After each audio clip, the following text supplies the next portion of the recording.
Yaman junto el Alcalde María Isabel Climaco y otros mga oficiales con el mga hermano y hermana muslim na Paseo del Mar durante la celebración del Hari Raya ayer. Un corto programa el encabeza el alcalde donde mensaje de suyo para con el mga hermano y hermana muslim amo para ayudar Reza para el paz, hindi lang aquí na syudad de Zamboanga sino na entero mundo. Y pidi también el alcalde con el mga muslim, cristiano y lumads para continuar trabajar junto para el bien del ciudad. Ito pong celebration namin kasi nagkaroon ng maraming mga activities, nagkasunog sa Santa Catalina, so sabi namin ngayon na lang.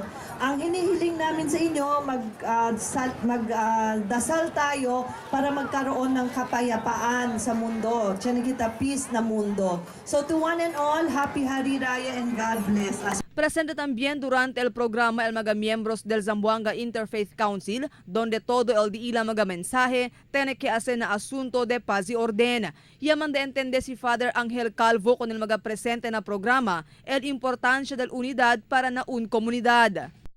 The community of Muslim community in Zamboanga, together with the Christian and the IP community, can be celebrating our togetherness. Ramadan, it is that spiritual experience to say forgiveness, to ask for forgiveness, and to strengthen our unity in the name of God. And that is a blessing. The value of this celebration is as valuable as those prayers that is required by God to us Muslims. And whoever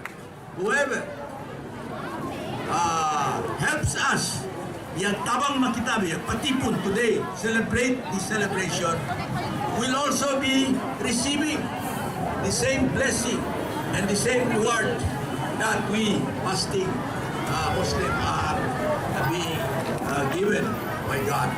Ta celebra el Muslim community con el Hari Raya después el un mes observación del Holy Ramadan. Durante el programa tienen también mga cultural presentations y performances que tamandamira el cultura del Muslim community.